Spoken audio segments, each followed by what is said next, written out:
तुम्हारे जैसा शूरवीर क्षत्रिय योद्धा तो ढूंढने से भी इस युग में नहीं मिलेगा।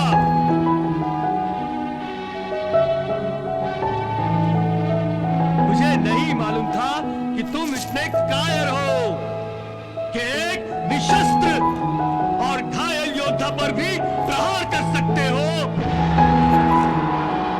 धिक्कार है तुम पर अर्जुन, धिक्कार है। तुमसे युद्ध करना तो अपनी वीरता का अपमान है।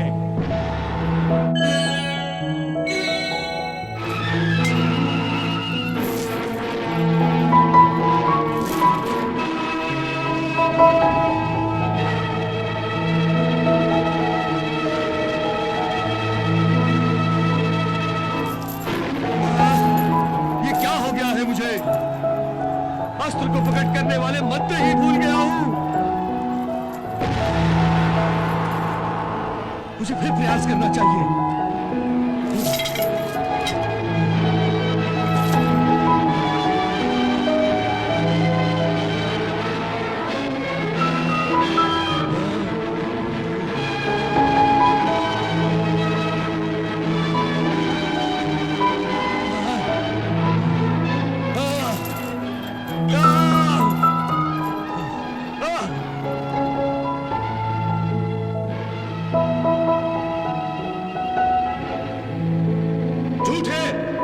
गुरु को धोखा दिया है, तुमने मुझसे छल किया है, तुमने जानबूझकर मुझसे झूठ बोला है। मैंने प्रतिज्ञा की थी कि ब्राह्मण के अतिरिक्त किसी और को धनुर्विद्या नहीं दूंगा, परंतु तुमने ब्राह्मण ना होकर ब्राह्मण का वेश बनाकर मुझसे झूठ बोला था। हे लोभी मनुष्य, तुम्हें इस झूठ का दंड भोगना होगा।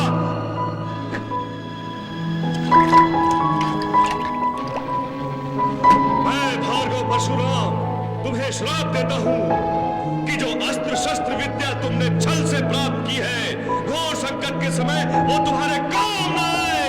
हाँ। नहीं गुरुदेव, तुम्हारा लोभ तुम्हारी विजय नहीं पराजय बन जाए। तुम सारी विद्याएं भूल जाओ और मंत्र भी तुम्हें याद न आए।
शौर्य के गीत गाने को जी कर रहा है। तुम्हारे जैसा शूरवीर क्षत्रिय योद्धा तो ढूंढने से भी इस युग में नहीं मिलेगा।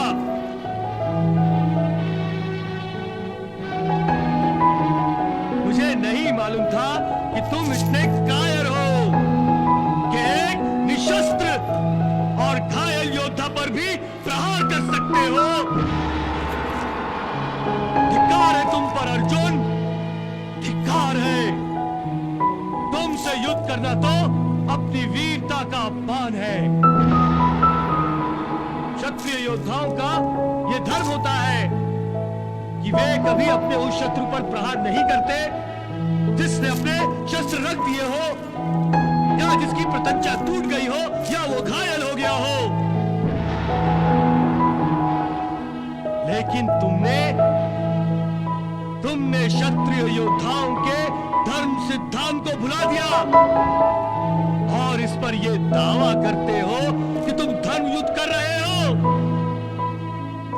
नहीं अर्जुन, नहीं, तुम धर्म युद्ध नहीं, तुम अधर्म कर रहे हो।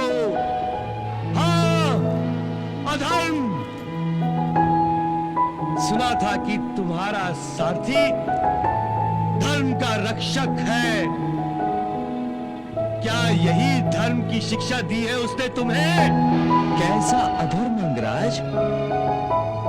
धर्म और अधर्म की व्याख्या तुम क्या जानो कर्ण? अपने प्राणों को संकट में देखकर आज तुम्हें धर्म याद आ रहा है?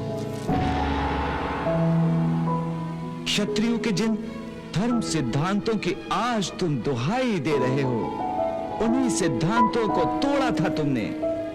क्या भूल गए किस तरह अकेले अभिमन्यु को तुम सबने घेर कर मारा था? क्या वो घायल नहीं था? क्या वो निशस्त्र नहीं था?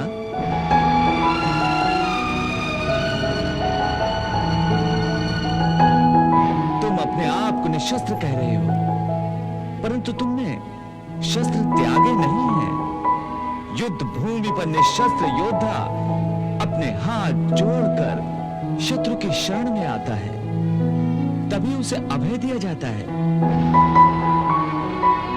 यदि तुम पांडवों की शरण में आना चाहते हो तो हाथ जोड़कर आ जाओ धर्म के पक्ष में। अधर्म और धर्म की रेखा तुम्हारे और अर्जुन के रथ के बीच खींची हुई है। इस सीमा को पार कर लो। शरणागत वत्सल्य पांडव तुम्हें अवश्य शरण देंगे। नहीं! मैं जानता हूं तुम उधर से इधर नहीं आ सकते। यदि तुम्हें आना होता तो कल रात ही निर्णय ले लिया होता तुमने। जब तक तुम अधर्मियों का साथ दे रहे हो, हमारे लिए तुम अधर्मी हो, और अधर्मियों से युद्ध करना पाप नहीं पुण्य होता है। पार्थ, देख क्या रहे हो? उठाओ अपना गांडीव और लगाओ निशाना इस अधर्मी पर। परंतु मधुसूदन, उस सूत पुत्र के रथ का पहिया धरती में धंस गया है। ऐसी दशा में मैं यदि कर्ण का वध करूं तो लोग क्या कहेंगे?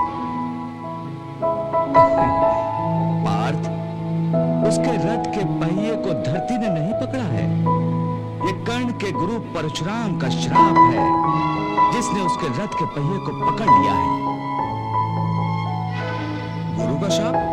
हाँ पार्थ, कर्ण ने गुरु को धोखा देकर विद्या प्राप्त की थी, इसलिए उसके गुरु ने श्राप दिया था। तुम्हारा लोभ तुम्हारी विजय नहीं पराजय बन जाए। तुम सारी विद्याएं भूल जाओ, तुम्हें कोई मंत्र याद ना आए। जाओ! कर्ण ने शस्त्र विद्या ही अधर्म से प्राप्त की है। वो अधर्मी है, और अधर्मी शत्रुओं को अधर्म से मारना भी धर्म है। इसलिए इस अवसर को हाथ से न जाने तो पार्थ।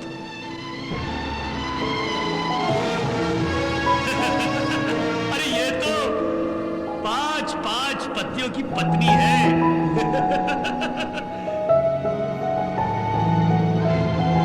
पांच की जगह अगर 6 हो जाए तो कौन सा आसमान टूट पड़ेगा?